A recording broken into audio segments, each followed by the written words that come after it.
¿Alguna vez te has preocupado de manera excesiva por algo o presentado pensamientos que te perseguían, fijos sobre algo en particular que te preocupaba en algún momento dado? ¿Te has sentido ansioso o deprimido sin saber por qué? ¿O quizás temías algo que a nivel racional no podía hacerte daño alguno? Probablemente en algún momento de nuestra vida, crítico o no, la mayor parte de las personas experimentan algunos síntomas de un trastorno psicológico. ¿Qué tan comunes son? Probablemente más de lo que creamos. Pues bien, ¿qué es un trastorno psicológico? Jerrick y Zimbardo refieren que un trastorno psicológico es una alteración en los procesos de pensamiento, emoción y conducta que produce malestar personal e impide lograr metas. Pero, ¿haberlos tenido alguna vez nos da una valoración necesariamente negativa? Pues no. Sucede que la importancia de ser conscientes de alguna alteración a nivel psicológico sugiere una toma de conciencia y trabajo interno hacia nuestro bienestar. Si niegas algo, ¿cómo es posible que puedas trabajar sobre ello? Es precisamente el estigma de la enfermedad mental aquella que perjudica directamente a la persona que necesita ayuda. ¿Qué es un estigma? Según López, Laviana y Fernández, la estigmatización es el proceso a través del cual un grupo adquiere un rasgo diferencial o una marca de identificación que se valora por otros grupos como el rasgo sobresaliente, lo que tiene por consecuencia distintas formas de discriminación hacia ese grupo marcado. Jerrick y Zimbardo mencionan que las personas con alguna alteración o trastorno a nivel psicológico son más estigmatizadas que las personas con alguna enfermedad física. Algunas formas en las cuales se expresa el estigma son a través de los medios de comunicación, relacionando la enfermedad mental con personajes psicópatas asesinos, mediante bromas, burlas, negativa por parte de familiares, autodiscriminación por parte de la misma persona. Asimismo, a nivel social, se evita ver a la persona con el trastorno psicológico, insultándola o hiriéndola con su enfermedad. Con todo ello, ¿qué resulta útil hacer en estos casos? Resulta necesario psicoeducar a la persona acerca de los síntomas psicológicos que posee, no siendo necesariamente una suerte de etiqueta, sino por el contrario, proporcionándole un punto de apoyo y empatía para hacerle frente a ello. La sociedad necesita mucha educación para que no tengan miedo, ni ridiculicen ni maltraten a la persona que posee un trastorno psicológico.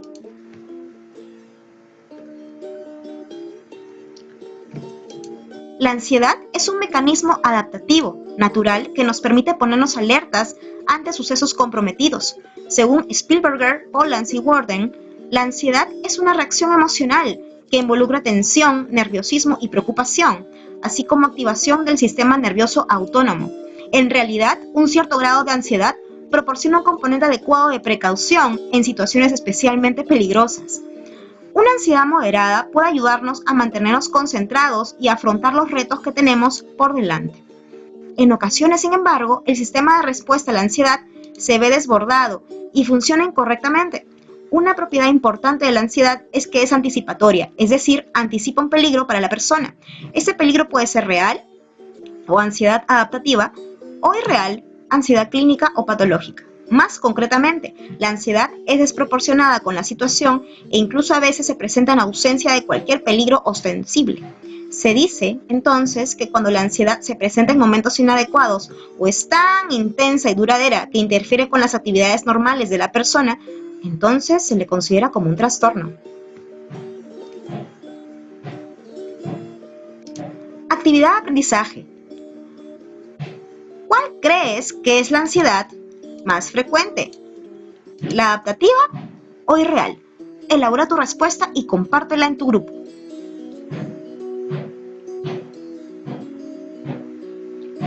Seguin, Sandin y Chorot subrayan que la ansiedad clínica es más frecuente, más intensa y duradera que la ansiedad adaptativa o normal.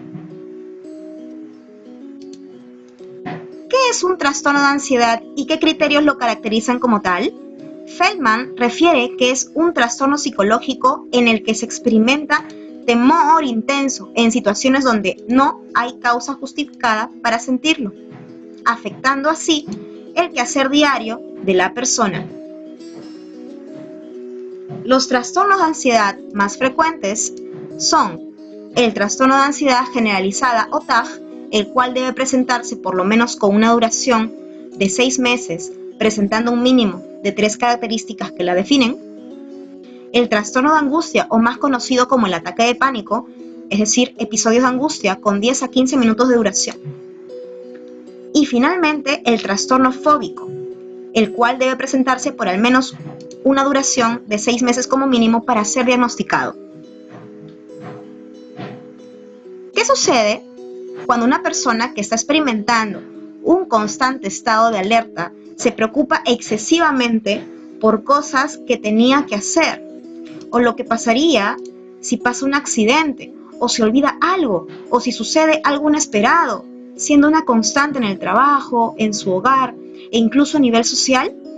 Pues bien, en el trastorno de ansiedad generalizada, la persona se siente incontrolablemente ansiosa y preocupada casi todo el tiempo, sin ser amenazada por algún peligro específico. Algunos ejemplos son la preocupación poco realista por la economía familiar, la salud de la pareja, la contaminación global, etc. Aquí las personas sienten como si algo espantoso estuviera a punto de suceder, pero no identifican la razón y experimentan una ansiedad flotante, latente, es decir, que está presente, como un boomerang. Los signos más característicos del trastorno de ansiedad generalizada o TAG son los siguientes: dificultad para concentrarse, incapacidad para relajarse, tensión muscular, nerviosismo, confusión y susto, incapacidad para controlar los pensamientos y temor a perder el control. Por otro lado, el trastorno de angustia o ataque de pánico se caracteriza por la presentación de episodios repetidos de sensaciones repentinas de ansiedad y miedo o terror intensos que alcanzan un nivel máximo en minutos, es decir, los ataques de pánico. Pueden tener sensaciones de una catástrofe inminente, dificultad para respirar, dolor en el pecho o latidos rápidos fuertes, como aleteos o palpitaciones cardíacas. Durante el ataque, la ansiedad va aumentando hasta alcanzar un pico máximo, es decir, a los 10 minutos, y luego desciende. Estos ataques de pánico, dada su naturaleza repentina, pueden provocar que a la persona le preocupe que sucedan de nuevo o que evite situaciones en las que han sucedido. Miedo al miedo, es decir, una ansiedad anticipatoria. Para que se considere un trastorno de angustia como tal, deben cumplirse al menos 4 de los siguientes síntomas: palpitaciones cardíacas, sudoración inusual, escalofríos, temblores musculares, hormigueos en el cuerpo, náuseas o malestar abdominal, sensación de asfixia o de atragantarse, sensación de desmayo, dolor en el pecho, miedo a perder el control, miedo a morir y desrealización o despersonalización. Asimismo, es necesario tomar en cuenta de que en el caso del trastorno de angustia, esta puede presentarse con o sin agorafobia. En el caso de la presentación del trastorno con agorafobia, esto se debe a que la persona teme estos lugares, ya que, si le da un ataque, nadie le podrá ayudar y será vergonzoso para él. Incluso por eso, algunas personas nunca salen de sus casas. Así, situaciones cotidianas y sociales como ir al cine, a un mall, a un concierto, subirse a un bus, generan aún más ansiedad cuando el sujeto está solo, lejos de casa y en situaciones poco familiares. Cabe resaltar que, según Sandin y Chorot, en el 2009, en la ansiedad predominan los componentes psíquicos y en la angustia predominan los componentes físicos. Actividad de aprendizaje.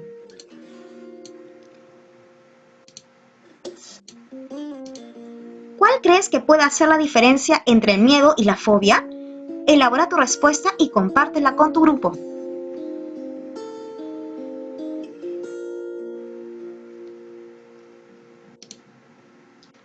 El miedo, según refieren Jerry y Zimbardo, vendría a ser una reacción racional hacia un peligro identificado que lleva a la persona a defenderse o huir para sobrevivir. Por ejemplo, un terremoto, un sismo o una reacción de temor absolutamente esperable ante una situación que amenace la vida e integridad de la persona como un desastre natural, una guerra, por ejemplo. Por otro lado, la fobia es un temor intenso e irracional a objetos, animales o situaciones específicas, que es excesivo para la realidad de la amenaza. Estos estímulos no representan una amenaza real, o en todo caso representan una amenaza pequeña, pero la persona con fobia la percibe como grande y la exposición al estímulo podría producir un ataque de pánico.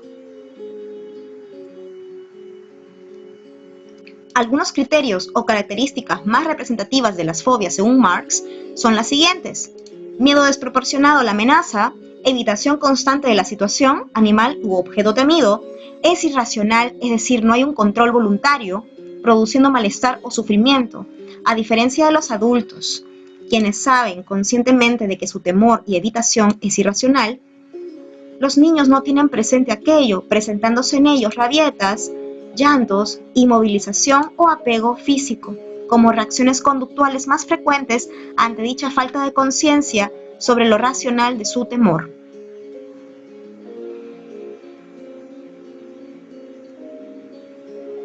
Las fobias se dividen a su vez en fobias específicas y ansiedad social. ¿Qué sucede con aquella persona que experimenta un temor intenso, persistente, a que se puedan burlar de él o de ella, o teme que se den cuenta de que puede ponerse quizás nerviosa y evita relacionarse con los demás? Pues bien, la ansiedad social está caracterizada por el temor intenso a situaciones donde la persona es expuesta a la evaluación por parte de los demás, no familiares. La persona teme pasar vergüenza, ponerse nerviosa o ser humillada, afectando la calidad de la vida diaria. En el caso de los niños, dicha ansiedad social puede darse con sus pares o niños de su misma edad. La profecía autocumplida de que se burlarán de él o de ella hace a la persona más propensa a experimentar ansiedad, viéndose afectado su rendimiento. Un ejemplo de ello sería, por ejemplo, que Mario prefiere una mala nota antes que salir a exponer en clase, o sale a exponer, pero su fobia social es notoria. En el caso de las fobias específicas, el temor irracional e intenso va hacia los objetos, lugares o situaciones específicas. ¿Habrá temores presentes en los niños? El trastorno de ansiedad por separación se caracteriza por la presentación de una ansiedad excesiva para la edad ante la separación del hogar o de las personas ligadas afectivamente al niño.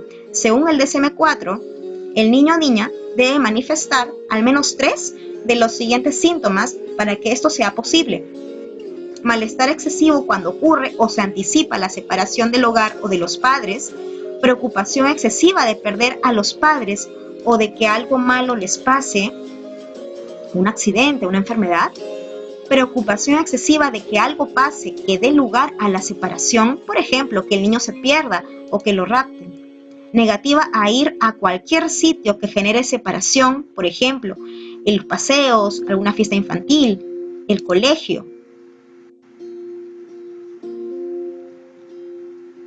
Miedo a estar solo en casa o sin las figuras principales, negativa a irse a dormir sin una figura principal cerca, negativa a dormir fuera de casa, pesadillas repetidas con la temática de separación, síntomas físicos como dolor de cabeza, náuseas, vómitos cuando anticipa u ocurre la separación. El diagnóstico se hace presente si persiste al menos durante un mes e implica deterioro social, académico u otros. Suele darse antes de los 18 años de edad.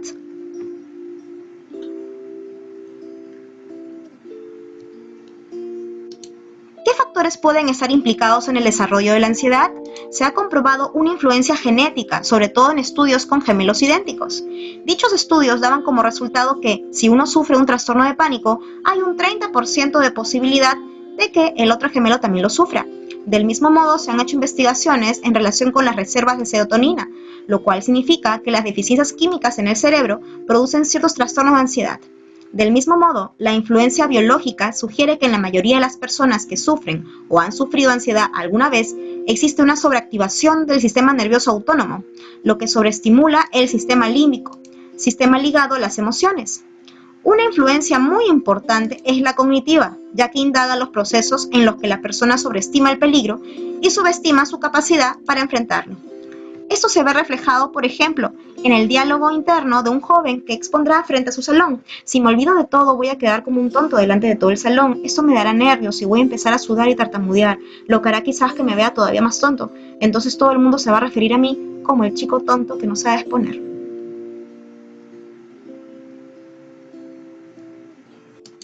natural estar triste, sentirse decaído o desanimado a veces. Todos sentimos estas emociones humanas. Son reacciones a las dificultades y los obstáculos de la vida. Es decir, nos podemos poner tristes porque hemos discutido con un amigo quizás, hemos roto con nuestra pareja o un buen amigo nuestro se ha mudado a otro lugar. Nos podemos sentir decepcionados por haber hecho mal un examen o haber desaprobado. O quizás desanimados porque nuestro equipo deportivo pierde un partido tras otro. La muerte de una persona llegada nos puede generar un tipo específico de pena, el duelo. La mayoría de las veces la gente consigue sobrellevar estos sentimientos y reponerse a ellos con un poco de tiempo y de cuidado. Pero la depresión es más que sentirse triste, decaído, bajo o con los ánimos por los suelos de forma ocasional. La depresión es un estado de ánimo intenso que implica tristeza, desesperación o desesperanza y que dura semanas, meses o incluso más tiempo. La depresión no solo afecta al estado de ánimo de una persona, también afecta sus pensamientos, interfiere en la capacidad de percibir y disfrutar de las cosas buenas de la vida. La depresión reduce la energía, la motivación y la concentración que necesita una persona para las actividades habituales de la vida. Según la OMS, la depresión es un trastorno mental caracterizado por tristeza, pérdida de interés, sentimientos de culpa, falta de autoestima, trastornos de sueño y o de apetito, sensación de estar cansado, falta de concentración.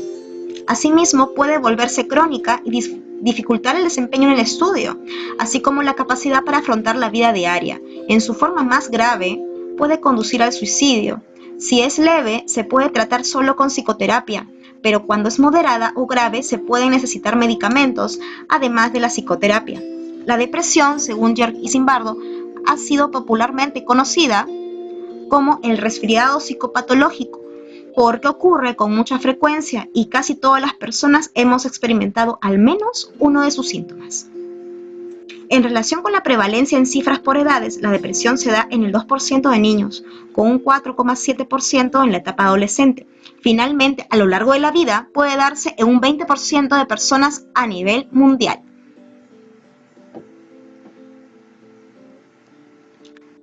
Para saber que hablamos de depresión concretamente, existen 5 de los siguientes síntomas que deben cumplirse. Esto es, considerando la tristeza y anedonia como presentes.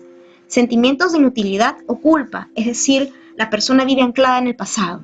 Ideas recurrentes de muerte o suicidio, cambios en el sueño o apetito, sensación de cansancio y falta de concentración, disminución del deseo sexual, agitación o enlentecimiento motor y sentimientos de desesperanza o desamparo, es decir, la sensación de que nadie puede ayudarle. Asimismo, la apatía presente hace que los quehaceres o responsabilidades diarias se vuelvan un sufrimiento. Existen pensamientos rumiantes y el contenido de los pensamientos es normalmente negativo, es decir, remitidos a culpa y desvalorización. Síntomas físicos como insomnio, somnolencia, fatiga, pérdida de apetito, dolores de cabeza y deterioro en las relaciones interpersonales con pérdida de interés. Pasaremos a hablar un poco acerca de los principales trastornos del estado de ánimo, el trastorno depresivo mayor y la distimia. En el caso del trastorno depresivo mayor, muy aparte de los síntomas principales presentes de la depresión, la persona nunca debe haber experimentado algún episodio de manía, si no, nos referiríamos a un trastorno bipolar. No presenta signos de esquizofrenia o psicosis, es decir, la depresión suele ser común en esos trastornos. Hay una marcada interferencia con la vida diaria. La depresión no es debida a medicamentos, drogas o alguna condición médica. Y, finalmente, no hay presencia de un proceso de duelo, es decir, no hay una pérdida previa.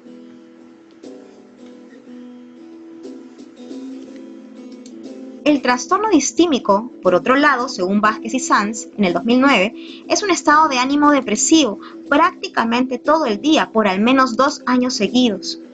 Es menos intenso que la depresión mayor, dándose por la presencia de al menos 3 de los siguientes síntomas: baja autoestima o confianza en sí mismo, pesimismo, desesperanza, anedonia, aislamiento social, fatiga crónica, sentimientos de culpa respecto al pasado, irritabilidad o ira excesiva, eficacia disminuida, problemas de concentración, memoria y toma de decisiones.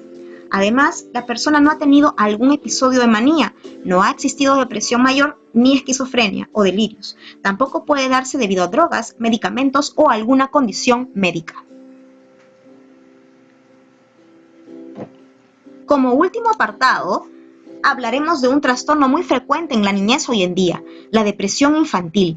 Es normal que los niños se pongan tristes, se sientan desanimados, estén irritables o decaídos de vez en cuando, pero cuando los sentimientos y los pensamientos negativos se prolongan durante mucho tiempo y limitan la capacidad del niño para funcionar con normalidad, se puede tratar de una depresión infantil.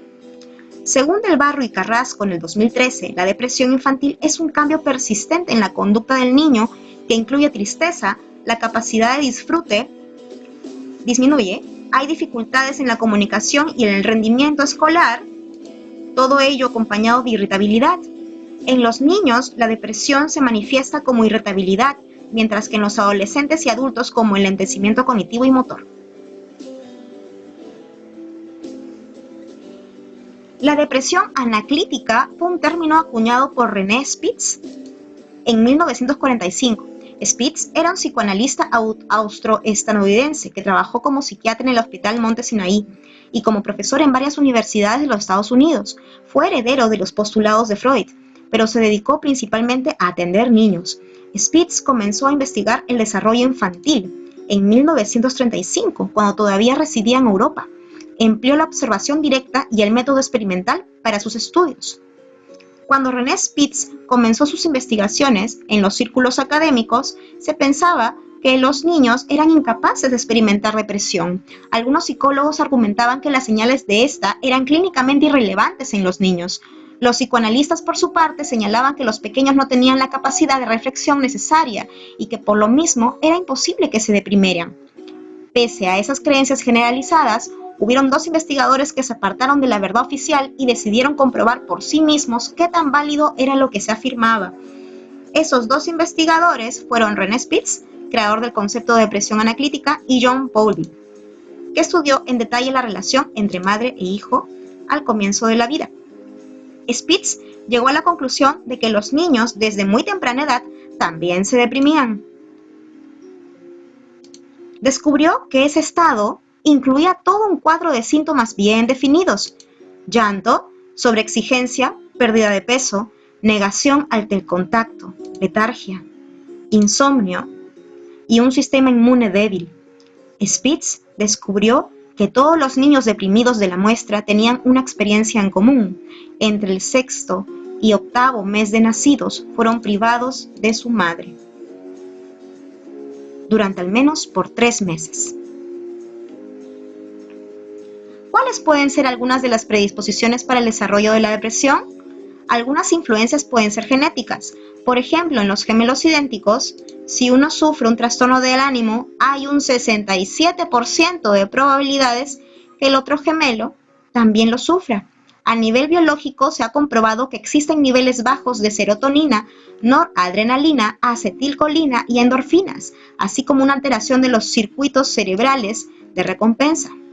Finalmente, a nivel cognitivo, según la teoría de Aaron Beck, existe una tríada cognitiva de la depresión.